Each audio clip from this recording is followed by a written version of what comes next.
Salut à tous, bienvenue sur ma chaîne Mon Petit Pois et moi. Donc aujourd'hui, je vais vous raconter en fait mon histoire avec la sleeve. Donc si on part du tout début, j'ai pas vraiment eu d'élément déclencheur. J'ai toujours fait pas mal de choses pour essayer de perdre du poids. J'ai fait poser un ballon gastrique, ça a été un réel échec. Euh, J'avais vu le chirurgien déjà à l'époque qui voulait pas m'opérer parce que j'étais trop jeune. Et je suis retournée le voir en juillet 2018, après ma grossesse. J'ai accouché en décembre 2017, donc j'ai été le voir à peu près 6 mois après pour faire le point avec lui et lui dire que voilà, rien n'avait changé, que j'avais toujours des problèmes de poids, malgré le fait que j'ai 20 ans, il n'y a rien qui a changé. Donc il a pris en compte ce que je lui ai dit. Et il m'a proposé donc de rentrer dans le parcours en vue d'une possible opération de chirurgie bariatrique. Donc ça a commencé comme ça. Donc je suis rentrée dans le bilan, il m'a expliqué que j'allais devoir voir la diététicienne plusieurs fois. Donc je l'ai vu lui en juillet, j'avais un autre rendez-vous avec lui au mois de novembre. Donc avec le premier rendez-vous en juillet, il a fallu que je voie la diététicienne donc en août, septembre, octobre, juste avant de le revoir. Donc l'été s'est passé tranquillement, c'était dur, c'était vraiment dur psychologiquement parce que je savais pas si j'allais être opérée, il n'y avait rien de sûr, c'est pas parce que je rentrais dans le parcours que mon dossier allait être accepté. Donc je le vivais pas vraiment super bien, je trouvais ça extrêmement long. C'est au mois d'août, au mois d'août, au mois de septembre, je me rappelle plus. J'ai eu un événement qui a fait que je me suis vraiment sentie très mal. En fait, on avait fait tous une journée dans un parc d'attractions avec des amis. Et en fait, arrivé sur un manège, en fait, j'ai été freinée par mon poids. Je rentrais pas dans le manège. Je pouvais pas m'asseoir, la barrière de sécurité ne pouvait pas se bloquer. Euh, donc j'ai dû descendre du manège devant tout le monde, devant la nana qui n'arrivait pas à fermer la barrière pour me bloquer. Et j'avais mon mec à côté, nos potes qui me regardaient, qui comprenaient pas ce qui se passait. Et je suis descendue, j'ai littéralement fondu en larmes. Ça a été une humiliation. Et c'est à ce moment-là, je me suis dit, faut que ça avance et il faut vraiment que je me fasse opérer, il faut vraiment que je me fasse aider. C'est plus possible, je suis pas bien dans ma peau. Et là, ça a été vraiment la goutte qui a fait que j'étais vraiment pas bien. Donc l'été s'est passé, le chirurgien m'avait demandé de stabiliser mon poids ou de perdre un petit peu jusqu'au prochain rendez-vous avec lui. Donc j'ai vu la diététicienne plusieurs fois, on a réussi à aménager un peu quelques trucs, mais j'avais toujours du mal à maintenir mon poids, à perdre du poids, c'était compliqué pour moi. Donc arrivé au rendez-vous avec le chirurgien, la sentence est tombée, j'avais pris 2 kilos depuis que je l'ai vu. En soi, depuis juillet, c'était pas grand-chose, mais lui, il m'a dit, la sécu, ils en ont rien à faire en fait, que vous ayez du mal à perdre du poids, faut montrer votre motivation. Donc en novembre, il m'a dit, écoutez, l'hôpital va vous appeler, on va programmer le bilan des 24 heures à l'hôpital. Et d'ici là, revenez au poids où on s'est vu en juillet, donc 112 kilos. Donc je me suis dit, ça va, 2 kilos à perdre, j'avais un mois pour les perdre, je me suis dit, franchement, je me fracasse, je vais y arriver. Donc arrivé le bilan, j'avais réussi à perdre les kilos que j'avais repris. Donc je suis arrivée à l'hôpital, j'ai commencé par faire une fibroscopie sous anesthésie générale. C'est pas vraiment une anesthésie générale, c'est une sédation. En fait, on vous endort, vous n'êtes pas du tout entubé, c'est pas du tout la même chose qu'une anesthésie générale. Donc j'ai super bien vécu la fibro, ça s'est très bien passé. Ensuite, j'ai été me faire appareiller pour la nuit, pour tout ce qui est apnée du sommeil. Et j'ai passé donc la nuit à l'hôpital. Et il y a le cardiologue qui est venu me voir, on m'a fait un test voilà, pour surveiller mon cœur, voir comment ça se passait. J'ai vu donc le pneumologue le lendemain. J'ai fait le test de gazométrie, je ne sais pas si vous connaissez, c'est le pire test que j'ai eu à faire de ma vie.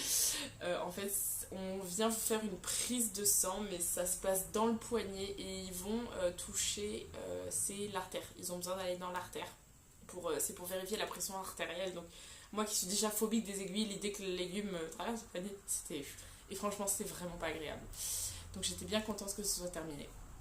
Donc je suis rentrée chez moi, j'ai attendu les résultats de l'apnée du sommeil, tout ça. Donc j'avais une légère apnée du sommeil, mais vraiment que dalle, il n'y avait pas besoin d'appareillage, rien du tout.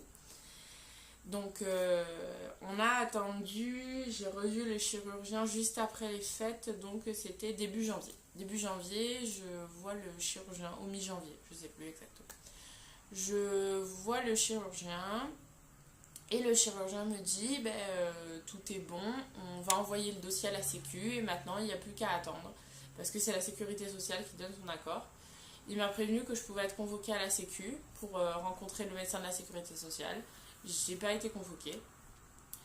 Et donc 2 semaines et demie après, j'ai la clinique qui m'a appelée et qui m'a dit que j'avais eu l'accord de la sécurité sociale. Donc j'étais super contente, c'était un mercredi. Et le mercredi... Non, j'ai eu la réponse le mardi, pardon.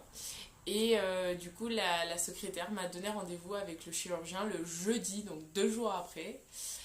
Donc jeudi, tout excitée, je vais voir le chirurgien, il me demande comment ça va. Je dis, ça ne peut pas aller mieux puisque j'ai eu l'accord de la sécurité sociale. Et là, le chirurgien me dit, quand est-ce que je vous opère? Et je lui réponds, je lui dis, quand vous avez de la place. Et là, il m'a dit, mercredi, ça vous va? Et je suis restée bête en fait, et j'ai validé cette date. Et quand je suis sortie, j'étais comme ça. Je suis rentrée en voiture, j'ai mis la musique à fond, j'ai essayé de me détendre. Je me suis dit, wow, je me fais opérer dans 6 jours. C'est short, je pensais pas me faire opérer avant mon anniversaire.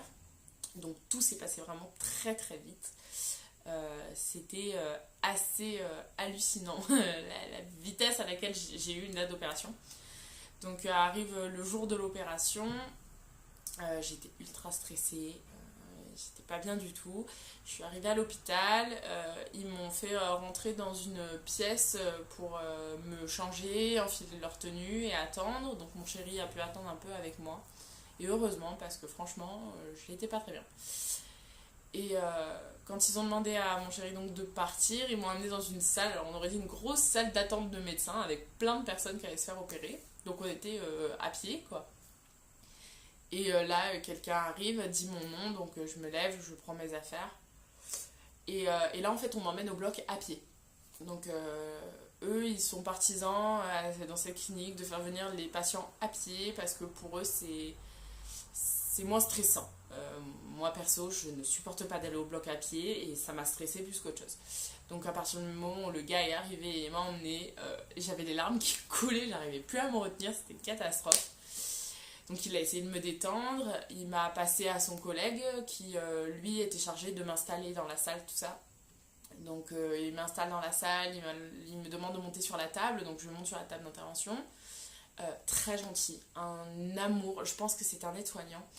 Il a vraiment été adorable, il a pris le temps de s'occuper de moi, il m'a tutoyé. On a discuté sport, on a discuté tatouage, il m'a vraiment relaxée, il a été au top. Donc on m'allonge sur la table et là, patatras, l'anesthésiste arrive. Et j'avais demandé à l'avance si je pouvais mettre un patch sur ma main pour le cathéter, parce que je suis comme ça avec les cathéters, je supporte pas les aiguilles. Et l'anesthésiste rentre. Et là, l'anesthésiste attrape mon patch, l'enlève, le balance dans la salle et me dit « Mais qu'est-ce que c'est que ce bordel ?» Il s'énerve. Moi, je pleure, j'étais dans un état pas possible. Le jeune homme qui m'avait accompagné jusqu'au bout, il me regardait, il était démuni, il savait plus comment me calmer. L'anesthésiste commençait à prendre mon bras, à taper comme un furieux pour essayer de faire apparaître mes veines. Et je lui ai retiré mon bras et je lui ai dit non mais je lui ai dit, je suis gentille avec vous, je vous explique que je suis paniquée et vous n'êtes pas du tout pédagogue. Et là il m'a dit non mais vous n'allez pas commencer comme ça, il va falloir vous calmer. Donc honnêtement à ce moment-là je me suis dit je vais prendre mes jambes à mon cou, je vais partir et je verrai plus tard pour cette opération. Au final je me suis détendue, l'anesthésiste est sorti de la salle. Le jeune qui était avec moi, il m'a expliqué, il m'a dit je suis désolée, il est super, il travaille très bien, mais il est pas du tout pédagogue, il est pas du tout sympa, voilà. Donc du coup, il est revenu, m'a piqué, voilà, et il a fait ce qu'il avait à faire. Donc du coup, il ne m'a absolument pas piqué sur la main où j'avais le patch pour bien m'embêter. Il m'a piqué là. J'avais un petit point là, il est venu me piquer ici. Ensuite, il y a mon chirurgien qui est rentré et là, le chirurgien m'a posé la main sur l'épaule et m'a dit alors comment ça va ma belle? Et là, j'ai eu ce soulagement de me dire enfin un petit peu d'affection, il est là, il va bien m'opérer, tout va bien se passer. Et puis très rapidement après, ils ont commencé à m'endormir. L'anesthésiste m'a prévenu que ça allait tourner, du coup j'ai fermé les yeux, je me suis vidé la tête, j'ai pensé à mon fils, j'ai pensé à mon homme, et je me suis endormie et je me suis réveillée nickel, l'intervention s'est bien passée. J'avais par contre les lèvres très sèches, j'avais très soif en me réveillant de l'intervention, mais bien sûr on pouvait pas boire, donc ils m'ont donné une compresse humidifiée pour que je puisse me tremper les lèvres. J'avais qu'une envie, c'était de téter cette compresse et de boire, c'était vraiment horrible. J'avais tellement soif, mais j'avais pas de douleur, ça allait. Il y a juste un moment, ça a tourné un peu, j'ai eu envie de vomir. Ils sont arrivés très vite, ils m'ont injecté un produit pour calmer ces nausées et les nausées se sont calmées immédiatement, j'ai pas vomi. Ensuite, ils m'ont laissé pas mal de temps en salle de réveil parce qu'ils n'étaient pas trop organisés au niveau des chambres. Ils ont fini par me remonter, je crois qu'il était 14h, alors que j'ai été opérée vers les coups de 10h. Je me suis réveillée à 11h. Donc, j'ai attendu pas mal de temps en salle de réveil. Donc là-haut, il y avait ma mère qui... Ah, désolée, j'ai le nez qui me chatouille. J'ai ma mère qui m'attendait. J'étais bien contente de la voir. J'étais encore toute... je sais pas comment dire, j'étais tétanisée, j'étais perturbée par ce qui s'était passé avec l'anesthésiste. Ça a vraiment eu un impact négatif sur moi. Je me sentais vraiment pas bien. Je l'ai très mal vécu. Et j'en reparlais à chaque fois aux infirmières. Je leur réexpliquais ce qui s'était passé pour leur faire comprendre que je me sentais pas très bien.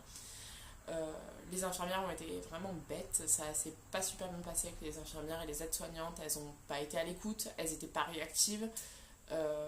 Je critique pas du tout le corps infirmier, le corps médical, hein, pas du tout. C'est que là, je suis vraiment tombée sur des personnes incompétentes. Quand je bipais, elles mettaient une demi-heure à arriver et il y a une fois j'ai bipé parce que j'ai commencé à avoir la nausée, à avoir envie de vomir et elles ont mis énormément de temps à venir et quand mon chéri est arrivé, je lui ai dit va les chercher parce qu'elles vont jamais venir. Et quand il a été les chercher, elles m'ont dit oh non mais c'est normal. Ouais, elles pouvaient venir me voir et me rassurer. Donc ça c'est vraiment un côté qui n'a pas été très cool.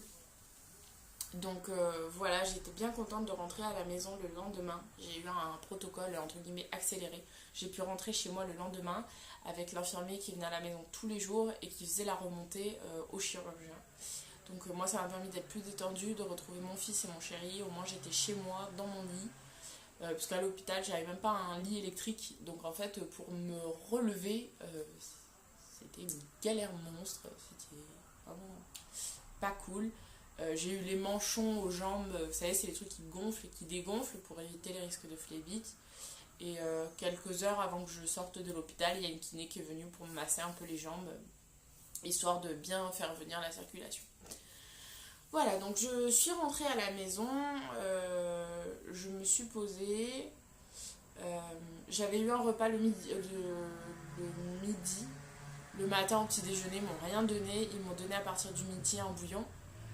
Et quand je suis rentrée à la maison, il m'avait dit voilà, de boire un bouillon le soir. Honnêtement, l'infirmier est venu, il m'a fait des soins, j'avais absolument pas envie de manger un bouillon, j'étais hyper barbouillée. Quand l'infirmier il était là, j'ai vomi, donc forcément j'avais rien à vomir, donc c'était pas super cool. Mais du coup j'avais vraiment rien envie de me mettre dans l'estomac, à part peut-être un chouïa d'eau, et encore l'eau j'appréhendais énormément. Donc voilà, je me suis écoutée et le soir j'ai rien mangé, je me suis couchée. L'infirmier m'avait posé les perfs avec la solution de réhydratation pour la nuit. Donc on a des espèces de ballons dans des poches pour mettre ces poches de liquide. Et il y a aussi là, le petit truc de produit. Donc la première nuit j'ai eu des anti-inflammatoires pour être bien. Et après j'ai plus d'anti-inflammatoires. C'était un choix parce que j'allaite mon petit et que je voulais pas arrêter mon allaitement. Donc je suis restée au Dafalgan, Spasson, voilà, des choses très très simples. Et honnêtement, ça m'a suffi. Euh, les produits plus forts, juste la première nuit, c'était largement suffisant. Genre, vraiment, ça aurait été du surplus que de le faire plus longtemps. Voilà, donc du coup, l'infirmier venait tous les jours. Euh, et alors oui, il y a aussi le truc qui est pas très cool et que moi on m'avait pas prévenu, les piqûres de Lovenox. Le Lovenox, c'est un produit qui permet de limiter le risque de phlébite et d'aider la circulation. Donc c'est une piqûre qui est très très fine, qui se fait soit dans le bourrelet du ventre, soit dans la cuisse. Moi, c'est l'infirmier qui me le faisait tous les soirs. Je l'avais qu'une fois par jour. Et il me le faisait dans le ventre. Honnêtement, l'infirmier me piquait très très bien. Il savait vraiment bien où piquer. Donc, j'ai jamais eu mal sur les injections de Lovenox. Le produit, des fois, picotait un peu. Mais l'infirmier piquait bien. Donc, franchement, pour moi, ça n'a pas été l'horreur. J'ai pas fait de bleu. Tout s'est bien passé au niveau du Lovenox. J'aurais dû l'avoir pendant 10 jours. Au final, j'étais assez active, tout allait bien, donc l'infirmier ne me l'a fait que pendant 7 jours. Donc j'ai vraiment eu très peu de Lovenox. Voilà, j'avais une piqûre par jour, je les ai eu pendant 7 jours. Je déteste les piqûres, donc à chaque fois c'était le branle-bas de combat pour qu'il me pique. Mais il a toujours été délicat, toujours pris le temps. J'ai eu un infirmier en or. Zaïm, si tu vois cette vidéo, je te tiens encore, merci. Donc voilà, pour moi le Lovenox, ça s'est très bien passé. J'ai pas eu de douleur. C'est pas du tout pareil pour tout le monde. Il y en a qui l'ont pendant plus longtemps, il y en a qui l'ont 2 fois par jour. Voilà, on est tous différents par rapport à ça. Moi, l'infirmier a très bien piqué, ça s'est très bien passé. J'ai pas fait de bleu, voilà, ça a été très bien. Au niveau de la perte de poids, la première semaine, j'ai perdu 8 kilos. Ça a été flagrant. Je buvais vraiment un tout petit peu de bouillon. Après, je passais un pot mixé. Je suis plutôt rapidement repassée à une alimentation normale en évitant certaines choses qui ne passaient pas. Donc du coup j'ai vraiment fait le bouillon pendant une petite semaine, même pas. Et après je suis passée au mixé. Le mixé ça n'a pas duré longtemps. J'ai dû faire du mixé pendant une semaine. Et après je me suis forcée à bien mâcher pour vraiment rendre liquide les aliments dans ma bouche. Et voilà. Du coup, ça m'a évité de faire trop durer cette période-là qui, je l'accorde, c'est pas cool. Euh, c'est pas évident. On appréhende les repas. Surtout au début que les repas sont en fractionné. C'est-à-dire que si on se lève... Alors, techniquement, on est censé faire petit déjeuner, collation, repas du midi, collation, repas du soir, collation. Moi, je suis une lève-tard. Donc je pouvais pas faire la collation du matin, c'était pas possible parce que sinon je pouvais pas boire de la matinée. Donc ça c'était un peu compliqué à mettre en place pour moi. Le fait de manger plusieurs fois dans la journée, j'avais l'impression de grignoter, j'avais l'impression de prendre des mauvaises habitudes. J'étais pas très à l'aise avec ça. Heureusement la diététicienne elle a été là pour me rassurer, pour me guider, donc ça a vraiment été top. Voilà, je voulais aussi vous parler de ça. Je vais vous parler des médicaments qu'on prend après l'intervention. Donc après l'intervention, avec la sleeve, on a des médicaments pendant 1 an. Moi, j'ai des compléments alimentaires, à peu près comme toutes les personnes slivées. En l'occurrence, moi, je prends le Surgiline. Je l'achète sur internet parce qu'il est moins cher qu'en pharmacie. Donc ça, voilà, c'est vraiment le top au niveau des compléments alimentaires parce qu'il y a tout dedans. Au lieu de devoir prendre plein de compléments alimentaires, vous prenez que ces deux-là, une fois par jour, 2 cachets, et vous avez vraiment tout. Au lieu de devoir prendre des compléments pour ci, des compléments pour ça, des compléments pour ça, il y a tout là-dedans. Moi, je prends aussi 4 cachets en plus par jour. C'est de la levure de bière bio qui est faite pour protéger les cheveux. Donc, je sais pas si vous voyez là. Voilà, c'est ça. De chez Dieti Natura. Ça sent pas très très bon. Ça sent un petit peu les croquettes pour chien. Mais c'est pas très très bon non plus. Mais bon, vu que vous avalez avec de l'eau, ça passe. Ça, c'est pour protéger les cheveux. Vous voyez, les cachets se présentent sous cette forme. Honnêtement, depuis que je les prends, franchement, je vois la différence. Je perds nettement moins mes cheveux. Avec l'intervention et la perte de poids, on perd beaucoup les cheveux. Moi, je perds beaucoup moins mes cheveux. J'ai quand même une grosse masse. Bon, là, j'ai fait des bouclettes, mais sinon, j'ai vraiment une bonne masse de cheveux. Et ces compléments ont vraiment aidé la levure de bière. Elle est bio en plus. Et elle est vraiment basée pour les cheveux. C'est sur le site de Dieti Natura. Vous avez tout. Pour les médicaments qui sont à prendre, moi je me suis acheté très très rapidement un pilulier parce qu'il y a beaucoup de médicaments à prendre par jour. Là vous voyez, j'ai une journée type de cachets. Donc vous voyez qu'il y en a pas mal dedans. Le matin, j'ai donc les 2 compléments alimentaires, les 2 cachets pour les cheveux et j'ai aussi le cachet pour le foie, les défenses immunitaires, tout ça. Et j'ai arrêté récemment le comprimé pour l'estomac, pour protéger l'estomac, puisque c'était pendant 90 jours et que j'ai passé les 90 jours post-op, donc je l'ai arrêté. Et honnêtement, pour le moment, ça va bien, j'ai pas trop la sensation d'avoir du reflux, donc on verra sur la durée. Et le soir, j'ai de nouveau le complément pour le foie, tout ça. Donc ce médicament, il s'appelle le Colurso, on doit le prendre pendant 6 mois. C'est pas pareil chez tout le monde, suivez bien les indications de votre médecin. C'est votre médecin, votre chirurgien qui vous indiquera les quantités, les doses, le cachet qu'il faut prendre et combien de temps il faut le prendre. Et j'ai aussi les 2 cachets pour les cheveux pour le soir. Donc cette boîte je l'adore, en fait ça se présente comme ça, c'est plein de... Voilà, j'ai tous les trucs de tous les jours, vous voyez, avec tous mes cachets. Et moi ce que j'ai fait, c'est que pour pas oublier mes cachets, j'ai rajouté ma plaquette de pilules dedans. Donc je l'ai mis avec tout. C'est passe-partout, c'est discret et c'est franchement super pratique et je le conseille à tous les opérés d'avoir un pilulier. Au moins vous ne vous plantez pas, vous faites 1 fois par semaine votre pilulier et au moins vous êtes tranquille pour toute la semaine.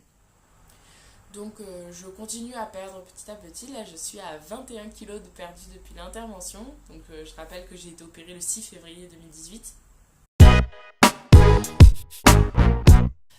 Alors mon programme sportif, je peux pas vous le donner, non pas que je ne veux pas, c'est qu'en fait j'ai payé un coach pour me faire ce programme sportif qui s'appelle Rémi Ragnar. Vous pouvez le retrouver sur Instagram. Donc je suis maintenant une viking. C'est lui qui m'a fait mon programme. Il m'a fait mon programme en fonction de mon poids, en fonction de mes points faibles physiquement, c'est-à-dire ce que je voulais corriger. Voilà, il a fait vraiment en fonction de moi, en fonction du fait aussi que j'ai été opérée. Donc je pourrais vous faire quelques vidéos où je vous montre quelques exercices que je fais, mais mon programme c'est pas le même toutes les semaines, ça varie tous les jours. Mais ce que je peux vous dire, c'est que voilà, je fais 1 heure de cardio par semaine. C'est-à-dire que sur mon programme de la semaine, il y a une journée où c'est que cardio. Et après, il y a toujours de la cardio avant mes séances, mais globalement, je fais beaucoup de séances de muscu parce que mon but, c'est énormément de muscler. Donc voilà, je vous en dis pas plus. Je vous ferai d'autres vidéos pour vous montrer quelques exercices que je fais à la salle de sport. Mais je voudrais pas empiéter sur le terrain de Rémi. Et Rémi, que je remercie encore de m'avoir fait mon programme. Si vous avez besoin, vous pouvez aller vers lui. Il vous fera un programme adapté. Vraiment, il est top pour ça. Il vous faut aussi le programme alimentaire. Moi, j'ai pas pris le programme alimentaire parce qu'avec ma sleeve, c'est compliqué. Mais voilà, je lui ai dit ce que je voulais travailler. Donc voilà, je pense que j'ai tout dit. Je vous ai fait Là, c'est une grosse vidéo, une longue vidéo sur toute mon opération.